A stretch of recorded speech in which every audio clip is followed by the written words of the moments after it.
श्री गणेशाय नमो नमः। सरस्वती नमस्तुभ्यं वरदे कामरूपिणी विद्यारंभम करिष्यामि सिद्धिर्भवतु मे सदा।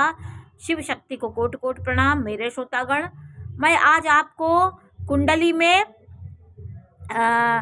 जल तत्व, वायु तत्व, अग्नि तत्व और जल तत्व, वायु तत्व, अग्नि तत्व और पृथ्वी तत्व राशियों के में सूर्य और बृहस्पति की युति के बारे में आज मैं आपको जानकारी दे रही हूँ।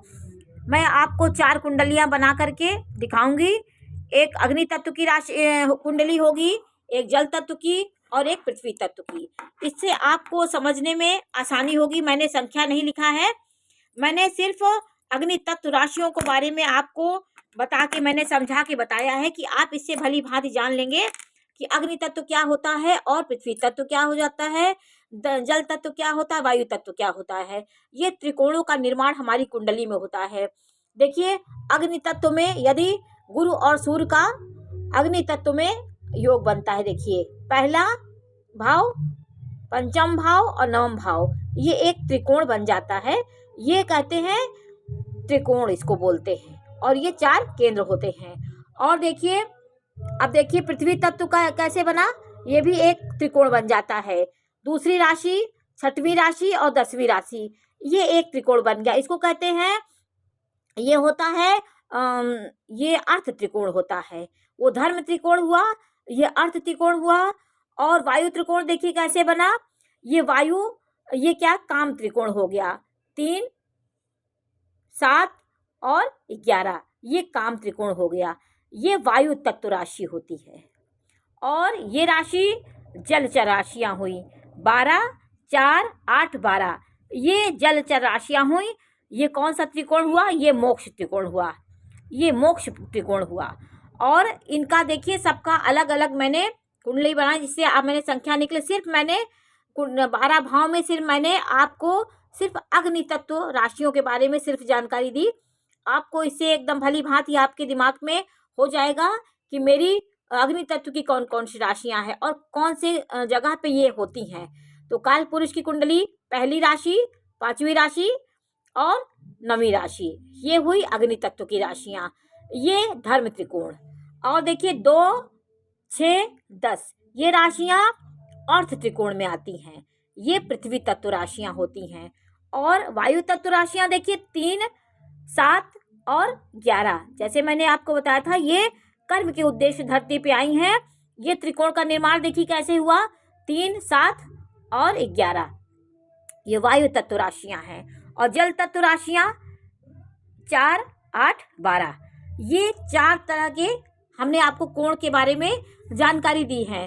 तो जब हमारे अग्नि जो मेरे अग्नि तत्व वाले ग्रह हैं, उसमें यदि इनकी युति बनती है तो ये व्यक्ति अपने पिता का सुख बहुत प्राप्त करते हैं, क्योंकि पिता सूर्य से प्रभावित होता है। सूर्य गुरु की युति, गुरु परमार्जित ज्ञान है, और पिता और सूर्य हमारे तेज, ऊर्जा, प्रकाश और हमारे ज्योति का प्रकाश होता है। तो ज्ञान उसमें मिल जाएगा, तो ज्ञान को बढ़ जाएगा और हमारी आत्मा भी बढ़ेगी।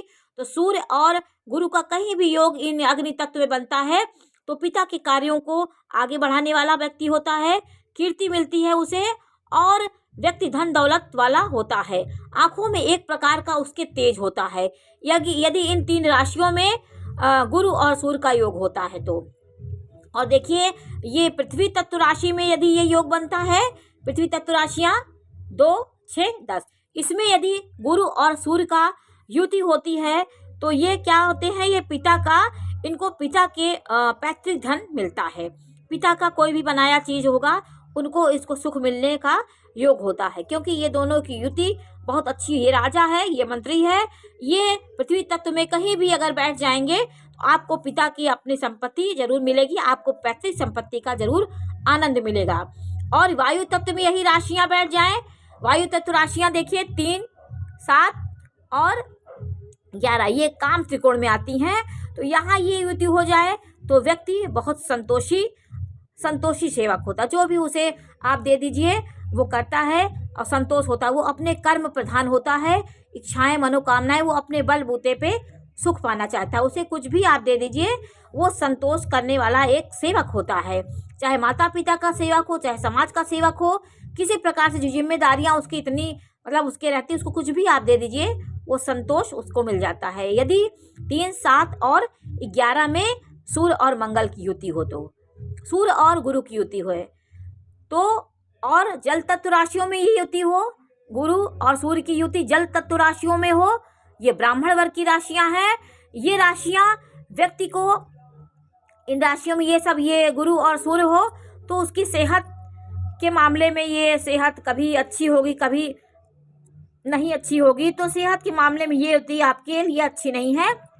लेकिन जल चल राशियों में गुरु देखिए उच्च का हो जाता है, गुरु सूर्य, तो सूर्य ये इस भाव में आपका आपके स्वास्थ्य में थोड़ा सा दिक्कत होगी, लेकिन युति अच्छी है क्योंकि इसमें 2 योग बनते हैं। अगर ये केंद्र में बन गए तो हंस योग का निर्माण होता है, क्योंकि गुरु जो है वो 4 नंबर पे उच्च का होता है और 12 नंबर में स्वराशि का होता है।